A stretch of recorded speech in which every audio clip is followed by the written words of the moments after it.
see, I broke that. I know you cannot see the car fully, but in this video, there's gonna be a lot happening.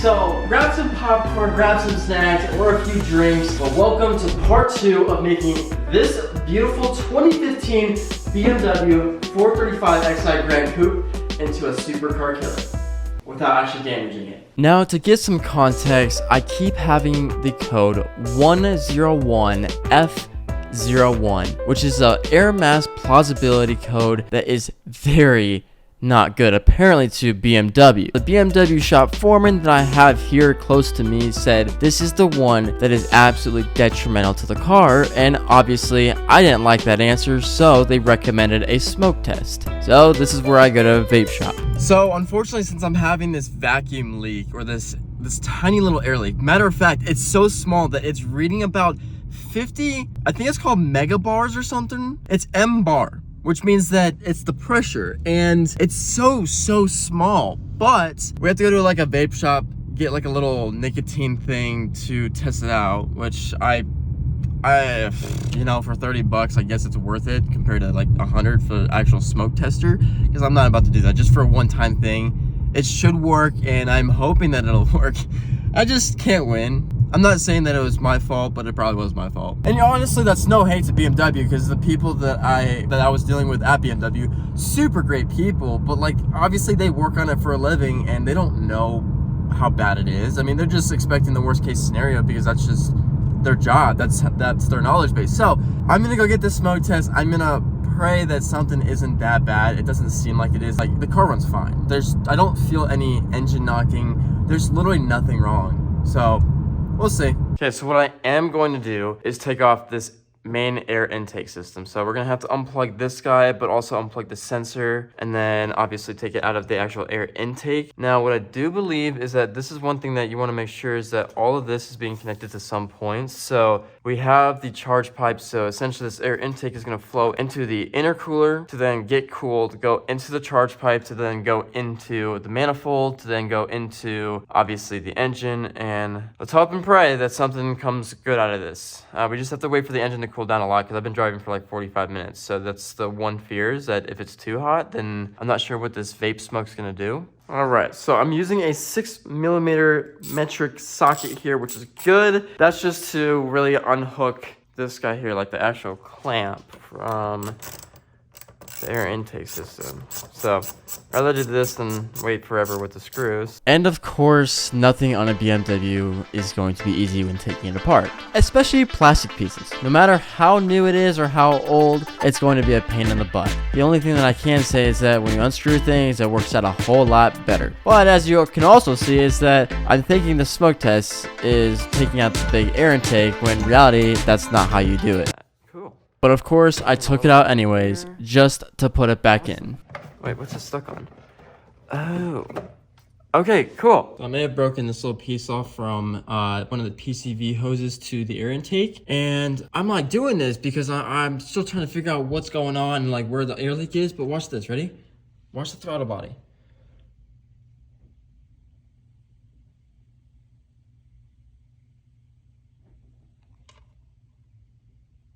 I think there's just the tiniest amount of leak from the throttle body to the charge pipe. And oh boy, was I right. If you look in the top right corner of this camera while I'm blowing the smoke, you can see it come out ever so slightly by the throttle body and charge pipe. I don't know how bad the crack is. I think my charge pipe's cracked. We have to buy a whole new charge pipe. So, for those of you who don't know, an N55 and an N54, if the charge pipe breaks, that's it. So this thing being 3 feet long and all one piece, you have to replace it, even if there's the most minuscule crack. Under pressure and under boost, it'll just crack even more and split open. And as I wait for the new charge pipe to come in, I have to show you guys another thing that actually unfortunately happened. And it deals with my blind spot mirrors. Okay, so we got these sequential turn signals in, as well as the M Sport mirror caps. These are just gloss black. I didn't even bother going carbon fiber. There's no point.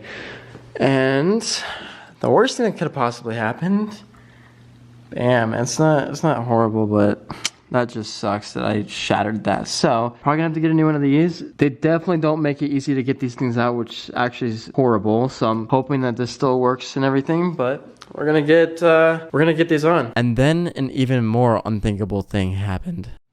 Just cost me an extra $200, $300 or more. I guess I don't know how to take out these blind spot mirrors. This one is cracked even worse. Like, this is insane. Look at that. And these mirrors are not cheap. Just keep watching to see what the actual price is.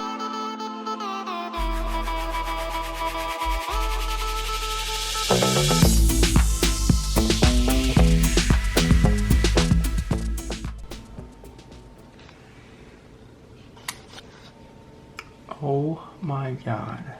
Yep, so just the passenger blind spot mirror is $379 before taxes and shipping. I am pissed. Okay, this is your sign. These things do not need to happen. Well, I mean, granted, the turn signal had to be replaced. Not really. I had turn signals. It was just the ones on the mirrors, or the mirror housings. So we're struggling to find spare blind spot mirror glass. And apparently it's super wanted by everybody. Here on Amazon, I found a passenger and driver's side blind spot mirror glass for $21. And it accordingly fits my car. And the problem is it may be a little bit different on the back here, but that's fine.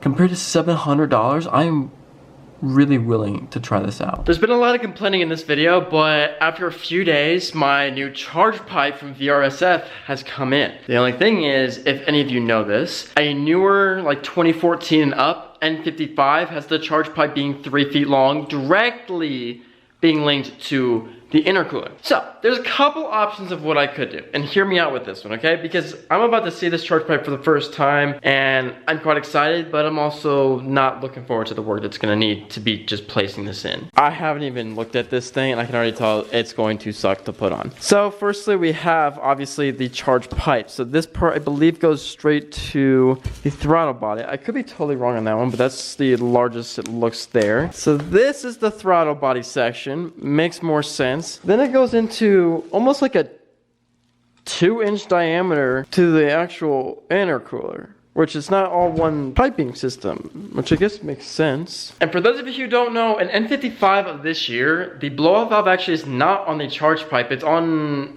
like, you have to remove the water cooler. So I'm really not sure where it's located, or if you can even put one on there. Well, I know you can put one on there, I just don't know where it's supposed to go. We may figure that out at some point, but honestly, most people don't even do a blow-off valve on this because it's really just in like the most awkward position ever. And for like 260 bucks, it's just not worth it. So I've genuinely thought about waiting to install this just because you have to go directly to the intercooler, meaning you have to take out the intercooler. Since I know I'm gonna upgrade the intercooler at some point, do I just hold off on this? Keep the warning light that I have on there, since it's not really making that much of an issue, and then wait till I get the intercooler in and then install everything, or do I just install that and then have to take out the intercooler 2 different times? Yeah. Leave a comment down below. It won't be in this video, but I just wanted to let you know I got the charge pipe, so that's cool. Alright, so the new mirrors came in, and hoping, and praying that 20 bucks is actually worth it. They're definitely not like what they should be, but they're not bad. Temporary, yeah. Oh, they're actually kind of nice. Look at that. Okay, so it's time to actually attempt to put these on. As a matter of fact, I'm gonna do the passenger side only just because that one is the most fractured. Realistically, I could do either of them, but this one is actually not as bad, obviously. So if we can keep this one longer, then awesome. But since that one's literally broken, I can't see out of it, we're just gonna try that one instead. I wish this was like clickbaited because I'm actually gonna be so pissed. I mean, I didn't purchase the new one, so I didn't waste that much money. It looks OEM as hell. And honestly, I kind of like it better than the actual OEM one. What? Dude, there is no shot. I can safely say, 20 bucks from Amazon, these mirrors do exceptionally well. Matter of fact, I think they're actually underpriced severely, but I saved a bunch of money and I might just keep these. I'm a very impatient person. I also got new taillights, and this was off of Facebook Marketplace buyer and seller group. So these are sequential lights, so hopefully they should be working. They're gonna look like this afterwards, so I think they should be cool. I got these for literally $280, which I honestly think they're pretty worth it, because if you look at how much these are normally, they're about 500 bucks, and I'm not about to spend 500 bucks on a cosmetic upgrade that's just for lights. So these guys are gonna go away, and then I am gonna get new sequential lighting, and I'm very, very hyped for it. The only problem is I obviously don't know anything about this, and I don't know how this is gonna go, so we're gonna try this out. So I couldn't figure out how to even get access to these lights and the plugs and the screws, so I had to watch YouTube, and it was really no help. So what I ended up doing was just experimenting everywhere and kind of taking apart things and then putting them back together if I knew that they weren't going to actually take everything off. So this was from a really hard install to one of the easiest, as you'll see when you continue watching this video.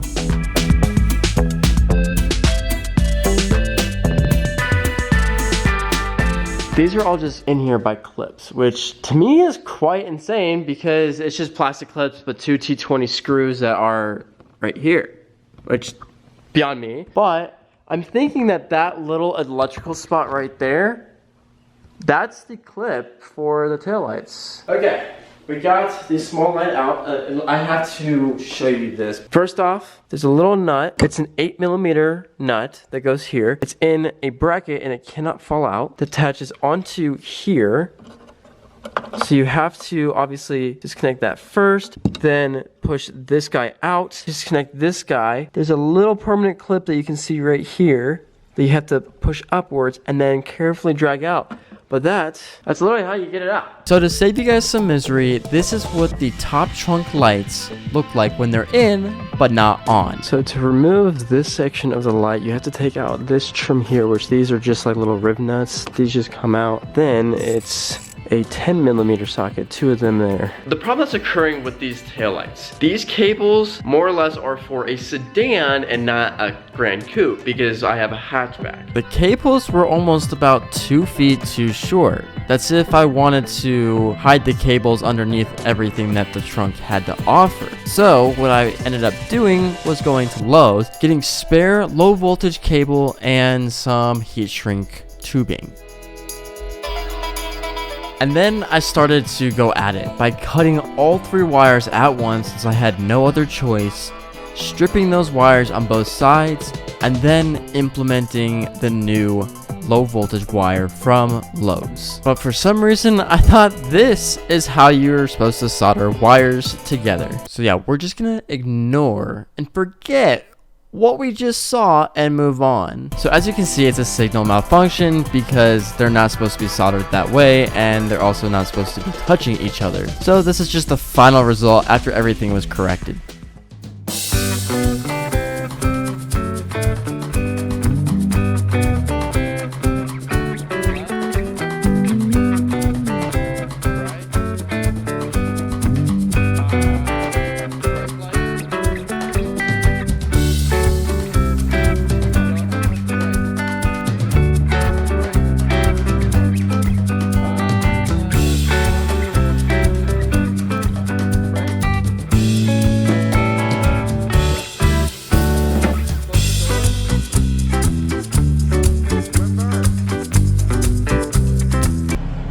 Wow, those things are bright.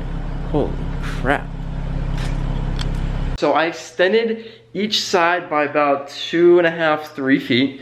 So we are able to thread it through some stuff and make it a little bit less like, oh, well, if this thing just opens, they're just gonna hang. You guys will see that in the next clip here when everything is actually nice and neat. So this is the final result. I think it looks pretty good. It's the best it's gonna get. And then it was time to do what I absolutely was dreading the most. The charge pipe. Charge pipe install, man. I can't wait. I'm so excited, so happy. So this one is gonna be a little bit hard because this thing's like 3 feet long, as I've mentioned probably 20,000 times before. But this one also, and with it being so long, I have to take out the intercooler, because if you guys can see this real quick, I'm gonna try and shine the light on it here. And there's a big old fat tube right there. That big old fat tube goes to the intercooler, and that is also the charge pipe. And in order to take out the intercooler, I had to take off this one tiny underskirt tray, which had literally 20 plus little screws tied up into it to make sure that nothing hurt the underside. 2, 4, 6, 8, 10, 12, 14, 16, 18, 20, 22 bolts in that little piece. So normally when you're ever working in an engine, you want to make sure that you're actually taking out more than you should, just because it'll make life a whole lot easier when installing. But I actually took it off the throttle body, and as you can see, it moved quite a bit. And I got 2 flathead screwdrivers and removed it from the intercooler there. So I think we should be able to do this pretty easily. Famous last words is right. Now it's time to take out the intercooler to see how challenging it's going to be to take out the charge pipe. Well, unfortunately, I guess there's no really easy way around this. You do have to take out the intercooler. Otherwise, you're going to be struggling for a lifetime. And I'm like, oh, God, man.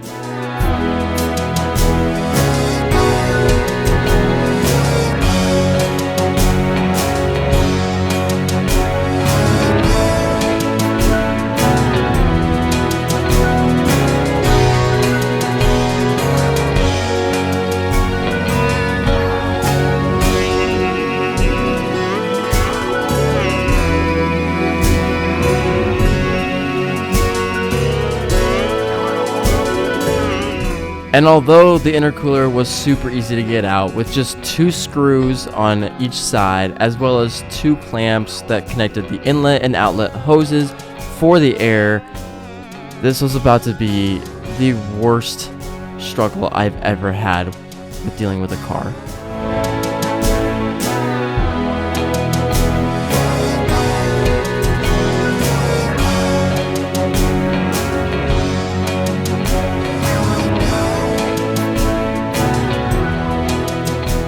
Well, we're getting close. It's almost there. Anybody who sees a video that's changing a charge pipe, it ain't easy. N54 is way easier than N55. So charge pipe is actually in. Just gotta put on the other clamp, put the intercooler back in. But y'all gotta see how destructive I made the OEM charge pipe. So this did not come out easy. As you can see, I broke that, pretty much broke the entire thing over here. It just does not want to come out ever. This easily is the top 3 hardest and worst installs I've ever done on a car in my entire life. Worst meaning it sucks. Difficult meaning it is literally the hardest, tightest, and the most painful install ever.